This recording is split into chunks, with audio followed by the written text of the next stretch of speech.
안녕하세요. 네, 안녕하십니까. 네, 카네기 원칙을 내 생활로 가져가자. 카네기 라이프 시간입니다. 네, 우리가 지난주에 또 그 2번 원칙 했었고요. 오늘은 3번 원칙 함께 하실 텐데 들어가기 앞서서 우리 지난 일주일 동안 또 삶으로 어떻게 또 적용하고 반영했는지 네. 이야기 잠깐 나누고 출발을 해야 될 것 같습니다. 우리 김쌤은 어떻게 한번 활용해 보셨습니까? 카네기 인간관계 2번 원칙, 솔직하고 진지하게 칭찬과 감사를 하라라는 예. 원칙이었죠. 예. 그때 저는 만나는 사람들에게 칭찬 감사의 메시지를 전하고 하루에 한 사람에게 문자 메시지를 전하겠다라고 이렇게 공약을 했었습니다. 그렇죠.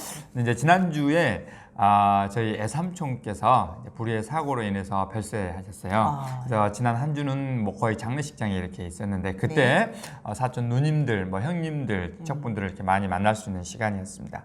네. 제가 어렸을 때 네. 그 누님들께서 저를 이렇게 많이 업어주고 키워주시고 했거든요. 또 초등학교 다닐 때는 한 달 정도 누님 집에서 이렇게 생활한 적도 있었습니다. 그래서 누님들을 이렇게 만나면서 누님 그때 한 달 동안 참 저를 이렇게 잘 돌봐주셔서 고맙습니다. 뭐 그때 추억도 고마웠다. 이야기하면서 뭐 그런 이런 감사의 메시지도 전하기도 했고요. 또 저를 특별히 또 사랑해주신 둘째 누님에게도 진짜 우리 누나가 그때 그렇게 했었는데 뭐 이런 이야기도 많이 나누면서 참 늘 감사합니다. 이렇게 이야기를 나눴습니다. 그리고 장례식 다 끝나고 나서 이제 집에 돌아와서 그때 제일 고생하신 형님, 큰형님이 계셨거든요. 그 형님께 문자 메시지를 이렇게 보냈어요. 소개해도 될까요? 한번 보여주시면 더 좋죠. 그때 제가 형님에게 형님 잘 보내고 계시죠? 주말 잘 보내고 계시죠? 이번에 뵙고 이야기 나눌 수 있어서 정말 좋았습니다. 형님은 언제 보아도 참 듬직하고 멋지세요 라고 이렇게 제가 문자 메시지를 보냈습니다. 물론 아직까지 답은 없습니다만은 또 이것을 작성하면서 제 마음이 참 따뜻해지는 그런 시간도 가졌습니다. 그러셨군요. 네, 저 같은 경우는 저희 직원이랑 또 딸 3명한테 한번 적용해보겠다 공약을 했는데요. 오히려 딸들한테 적용하기가 쉽지가 않더라고요. 특히나 이제 그 내면에 있는 역량을 끄집어내서 하려고 노력해보겠다 했는데 우리 큰딸한테는 또 그 실천을 못했습니다. 첫째 딸아이는 이번에 그 대학 성적표가 나와서 야 그래도 네가 있으면 보람이 있다. 보니까 엄마는 너무나 자랑스럽다 점수가 이러면서 또 성과 위주로 칭찬을 했던 것 같고요. 또 둘째나 셋째는 또 꾸준히 열심히 하고 있는 그런 모습들 또 배려하는 그런 인성 이런 부분 내면의 역량을 가지고 또 칭찬을 해봤습니다. 근데 어렵더라고요. 그래서 앞으로 좀 더 이 부분은 노력을 해야 되겠다. 저 나름대로 다짐도 해보는 계기가 됐습니다. 자녀분들에게 그렇게 했다면 혹시 함께 살고 있는 남편분에게는 어떤 칭찬을 해주셨습니까? 글쎄요, 제가 공약을 그 부분에 안 해서 공약을 해야만이 실천을 하는군요. 공약의 중요성에 대해서 한번 느껴보게 됩니다. 아마 공약을 했으면 더 열심히 했을 텐데 분명히 칭찬은 했겠죠. 감사의 표현이나 했겠지만 그렇게 또 기억에 남아있지 않은 걸 보면 이 공약의 중요성을 다시 한번 느끼게 됩니다. 이번 주에는 좀 공약을 해봐야 될 것 같습니다. 나중에 제가 한번 개인적으로 물어보겠습니다. 자, 그렇다면 이제 3번 원칙으로 넘어가야 되나요? 3번 원칙. 인간관계 3번 원칙. 다른 사람들의 열렬한 욕구를 불러일으켜라 라는 원칙입니다. 열렬한 욕구를 불러일으켜라. 어떤 내용인지 한번 좀 소개 좀 해주시죠. 이것을 할 수 있는 사람은 전 세계를 얻을 수 있고 할 수 없는 사람은 외로운 길을 걷는다. 이 원칙만 잘 실천할 수 있다면 전 세계도 얻을 수 있답니다. 이 원칙이 중요하다. 이 원칙이 뭐냐? 상대방의 입장에서 사물을 볼 수 있는 그런 능력. 원칙. 중요하면서도 참 어려운 그런 원칙인 것 같습니다. 실천하는 것이. 좀 쉽게 이해하기 위해서 낚시 이야기가 나오더라고요. 앞부분에 한번 들려주실까요? 저는 이제 낚시를 참 이렇게 좋아하는데 낚시를 갈 때는 내가 좋아하는 딸기라든가 이 아이스크림을 가지고 가는 게 아니라 물고기가 좋아하는 지렁이를 가지고 간다. 왜냐? 물고기는 딸기와 아이스크림을 좋아하지를 않더라라는 거죠. 그래서 물고기의 욕구를 파악하고 상대방의 입장에서 물고기 입장에서 좋아하는 게 뭘까? 물고기가 나한테 오기 위해서 나한테 이렇게 자진해서 오기 위해서는 뭘 줬을 때 좀 끌어들일 수 있느냐 이거를 보면은 정말 우리가 사람과의 관계에서도 똑같은 것 같아요. 모든 행위는 그 무엇에 대한 욕구로부터 출발한다. 그래서 당신이 이 세상에 태어난 날부터 해온 모든 행동은 당신이 무언가를 원했기 때문에 그 행동을 했다. 그래서 상대방을 행동하게 만들려면, 움직이게 만들려면 그가 원하는 게 욕구가 무엇인지를 파악하는 것부터 선행이 돼야 된다. 이제 이게 바로 이 원칙의 핵심인데요. 여기에 나와 있습니다. 다른 사람은 당신이 원하는 것에 관심이 없다. 아, 맞아요. 그런 것 같아요. 예, 네. 물고기는 아이스크림이나 딸기에 관심이 없다. 자기 자신에게만 관심이 예, 있는 거죠. 세상 모든 사람은 네. 자기가 원하는 것에만 관심이 있다. 따라서 다른 사람을 움직일 수 있는 유일한 방법은 그들이 원하는 것에 대해서 이야기하고 그것을 어떻게 하면 얻을 수 있는지 보여주는 것이다. 이것을 잊고서는 사람을 움직일 수 없다. 예, 이렇게 나와 있습니다. 이제 사람도 움직일 수 없지만 동물도 마찬가지죠. 여기 보면 그 시인인가요? 랄프 waldo 에머슨에 관한 이야기죠. 예. 네. 어떤 이야기죠? 이게 랄프 waldo 에머슨인가요? 이제 송아지를 외양간으로 이제 데리고 가야 되는 위한 그런 어떤 과정인 것 같습니다. 예. 그래서 랄프 waldo 에머슨은 뒤에서 송아지를 외양간으로 막 밀고 예. 아들은 끌어당기고 이렇게 하는데 송아지는 송아지대로 버티고 있는 거죠. 네 다리를 버티면서 네. 움직이지 않는 거죠. 그것을 바라보고 있던 이제 그 아일랜드 출신의 가정주가 가정주가, 짝에서 이제 보다가 어떻게 했죠? 저렇게 해서는 송아지 움직이기 힘들 텐데 네. 지금 현재는 송아지가 굉장히 배가 고플 시간인데 좀 먹이를 주겠다는 액션을 취하면 좋은데 이 생각을 했던 것 같아요. 송아지가 원하는 게 무엇일까? 예, 그렇죠. 그래서 이제 먹이를 줄 것처럼 송아지의 입에 손가락을 집어넣고 이렇게 오면 먹이를 먹을 수 있다 이런 식으로 하다 보니까 너무나 가볍게 쉽게 움직이더라. 아주, 예, 애완간까지 움직이더라. 그래서 내가 원하는 것이 아니라 상대가 원하는 것을 우리는 좀 파악할 필요가 있다. 그 사람을 움직이려면. 그렇게 했을 때 그들을 움직일 수 있다. 예. 그렇습니다.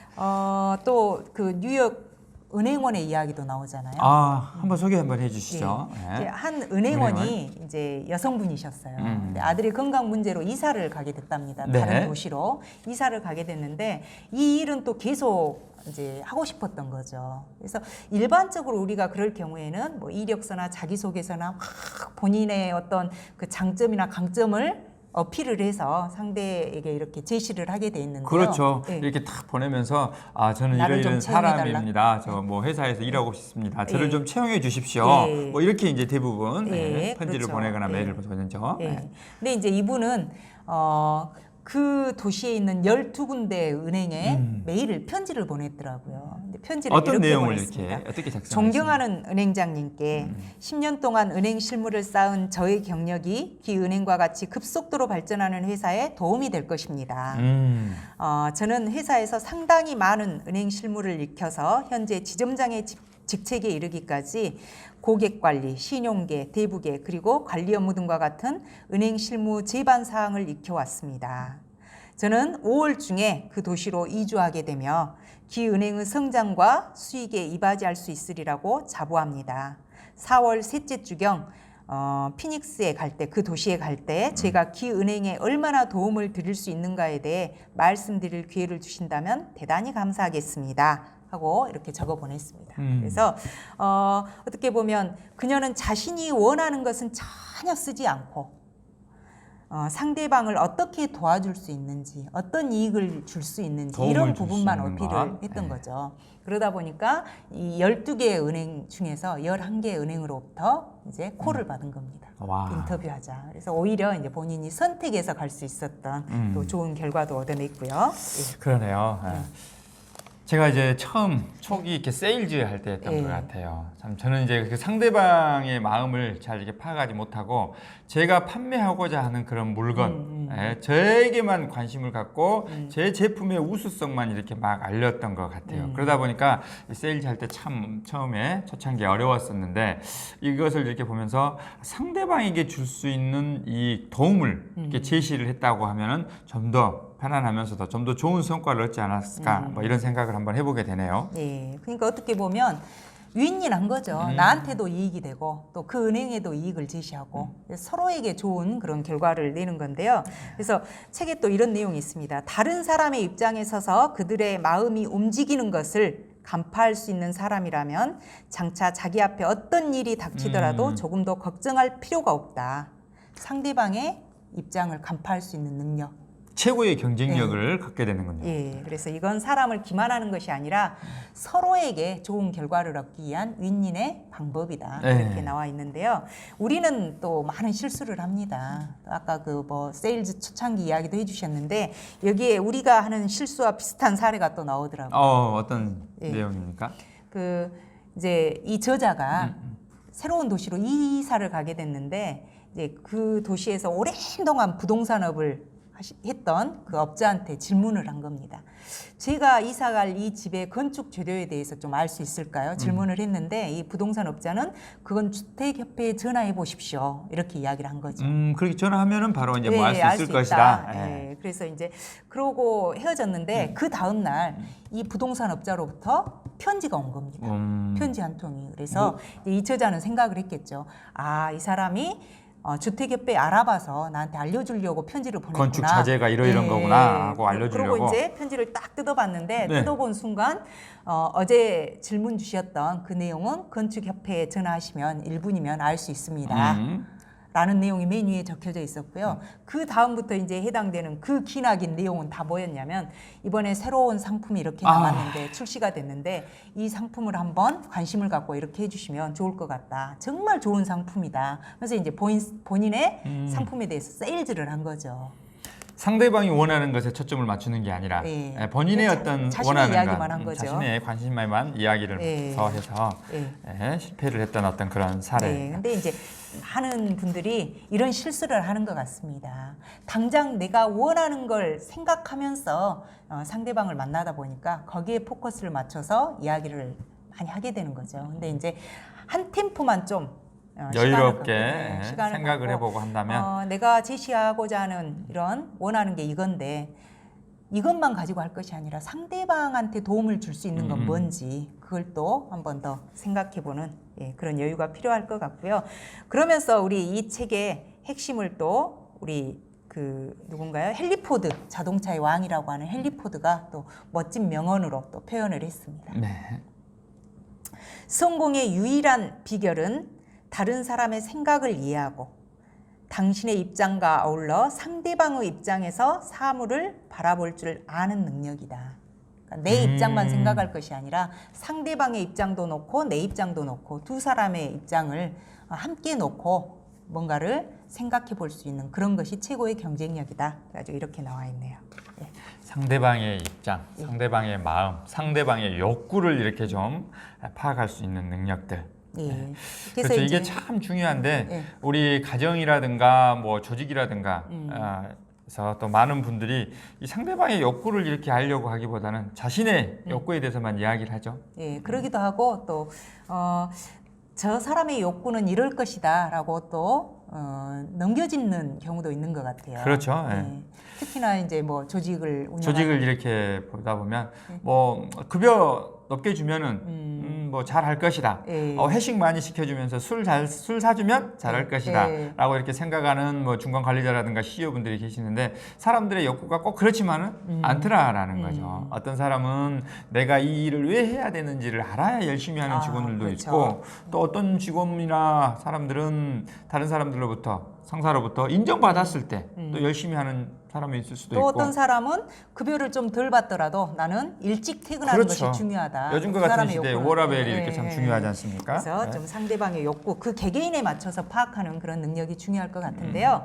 앞으로 또 일주일 동안 우리가 이걸 우리 삶으로 가져가야 되잖아요. 우리 김쌤은 어떻게 한번 계획을 해보시겠습니까? 저는 이제 상대방의 마음을 이렇게 한다라고 하는 거, 욕구를 한다는 건 결코 쉽지가 않지 않습니까? 그래서 누군가와 이렇게 만남 있다면 특히 내가 저 사람과 대화를 할 때 상대방에게 줄 수 있는 이익이 무엇일까? 이것을 한번 저는 먼저 적어보겠습니다. 이렇게 적어보고 그 다음에 그것을 바탕으로 해서 대화를 도중에 상대방에게 그것을 지속적으로 이렇게 전달을 하다 보면 상대방의 좀 마음을 움직일 수도 있고 또 관심을 더 유발할 수 있지 않을까 생각을 합니다. 그래서 저는 상대방이 원하는 것, 상대방이 줄 수 있는 이익을 내가 종이에 적어보겠다. 이게 저는 공약으로 한번 해보겠습니다. 저는 또 딸 셋을 소환해야 될 것 같습니다. 이제 벌써, 주로 이제 예. 따님들에게 한 명은 좋습니다. 방학을 했고요. 네. 이제 2명은 방학을 앞두고 있는데 이 짧은 여름 방학을 좀 유의미하게 보낼 수 그렇죠. 있도록 서로가 좀 계획을 세워야 되는데 우리 딸들의 욕구를 또 충족시키면서 동기부여할 수 있도록 앞으로 일주일 동안 한번 열심히 연구를 해서 또 멋진 방학 설계를 한번 해보는 게 제 목표 중에 하나입니다. 자녀분들이 정말 좋아하는 것, 원하는 것 예. 이런 것이 관심을 가지고 대화를 나눠보겠다. 예. 이렇게 해서 오늘 3번째 원칙 함께 해봤는데요. 일주일 동안 또 열심히 실천하고 다음 주에 또 좋은 결과를 함께 했으면 좋겠습니다. 잠깐만요. 예. 처음에 이야기 나눴던 것처럼 남편분에게 꼭 예. 칭찬하는 것 잊지 않으셨죠? 예. 그래서 그 원칙까지 한번 적용해 보도록 하겠습니다. 다음 주가 더 기대가 됩니다. 열심히 실천하고 다음 주에 뵙겠습니다. 오늘 즐거웠습니다. 네, 고맙습니다. 네.